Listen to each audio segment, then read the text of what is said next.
As we come to the exciting conclusion of our 40 days of fasting and prayer for revival, I want to walk with you through an interesting 2-verse observation found in 1 Chronicles chapter 4, verses 9 and 10. 1 Chronicles chapter 4, verses 9 and 10. Open with your Bible and follow with me. 1 Chronicles 4, verses 9 and 10. Verse 9, and Jabez was more honorable than his brothers, and his mother called him his name Jabez, saying, because I bore him with sorrow. And Jabez called upon the God of Israel. This is later on in his life. Jabez called upon the God of Israel, saying, oh, that you would bless me indeed and enlarge my coast, and that your hand might be with me, and that you would keep me from evil, that it may not grieve me. And God granted him that which he had requested. Now, Jabez started out his life with a bad name, literally. The principle that we're referring to here is that name denotes character. Now, this comes from Adam, the original man, because Adam had the task of naming the animals, and he named them based on some characteristics. So, name denotes character. And Jabez grew up with a name that shamed him no matter what he did. So he would have a hard time achieving anything, including having friends and opportunities, because of what his name represented. But God always has the last word. Look at verse 9. Verse 9. Jabez was more honorable than his brothers, in spite of his name and what his name. Somehow, Jabez's character was very different from what his name said about him. And in the middle of all of this anxiety, opposition, and frustration, Jabez had a relationship with the Lord that God would later honor. Not only did Jabez know about God, he had confidence that God would hear his prayers and that God would answer them. And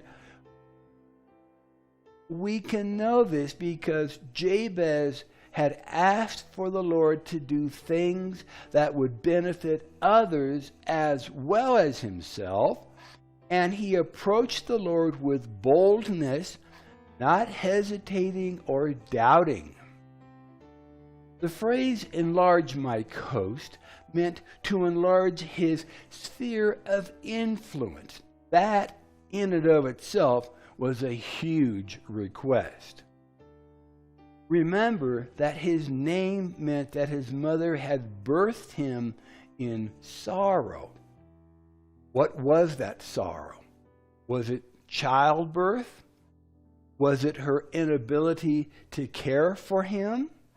Or was there something more ominous that we can only imagine that caused her to not only give her child a name that would shame him, but would remind her of a tragic event? We don't know. But Jabez was an overcomer. Jabez had a vision for his life. And whatever that vision was, it had not yet been fulfilled, and Jabez was seeking God's help in achieving his destiny. And we know that if we seek the Lord with our entire being, that not only will he be found, but that he will give us the desires of our heart. And this means more than not only the fulfillment of our heart's desires, but that God will place the dreams, the desires, and the ideas that He has created for us inside of our hearts. And then He will fulfill those dreams, desires, and ideas that He created us to achieve. Now listen to the second part of Jabez's request. That you will keep me from evil, and that these things would not grieve me. This request was that Jabez would have things, but that the things would not have him. Let me say that again. His request was that he would have things, but things would not have him.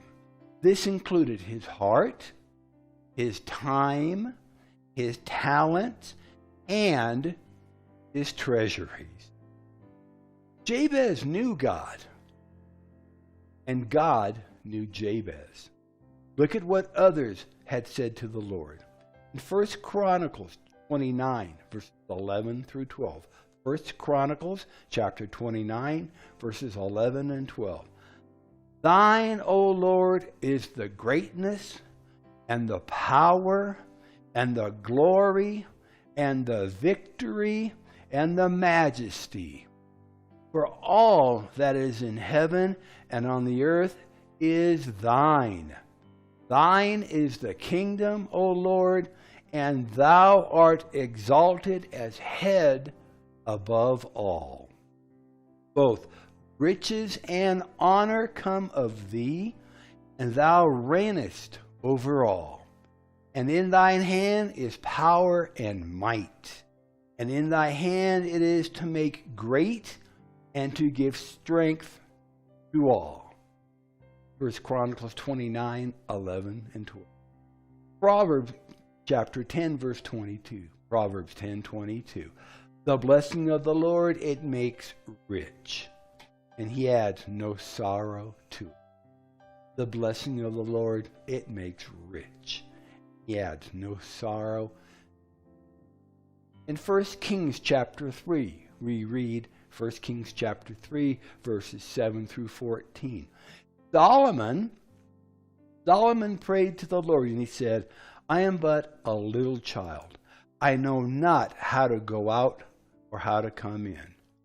And thy servant is in the midst of thy people, which thou hast chosen, a great people that cannot be numbered nor counted for multitude. Verse 9, give therefore thy servant an understanding heart to judge thy people, that I may discern between good and bad. For who is able to judge this thy so great a people?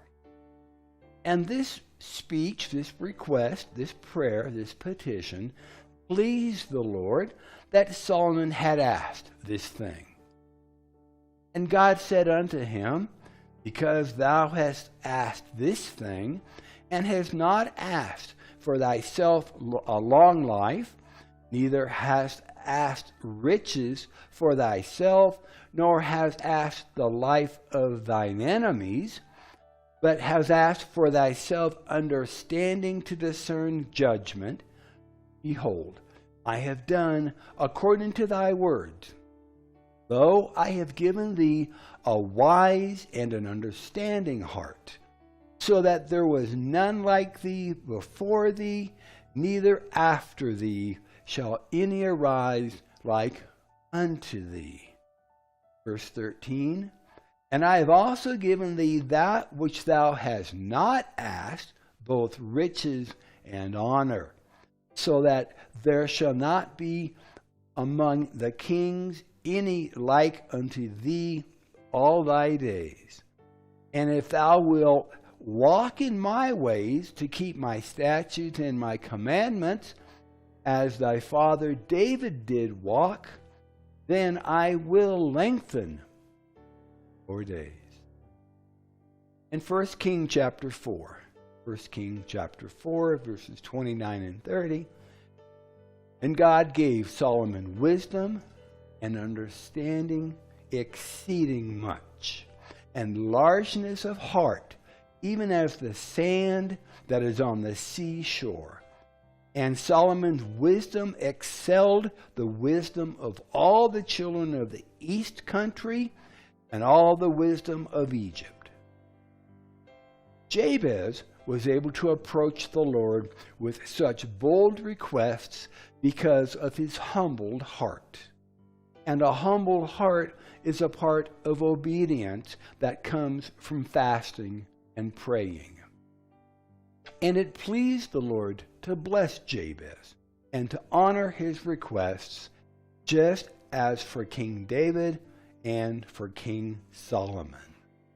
So if you've been following with us, and if you've joined your faith with ours throughout this revival campaign, you are in a position of favor to ask the Lord whatsoever you want.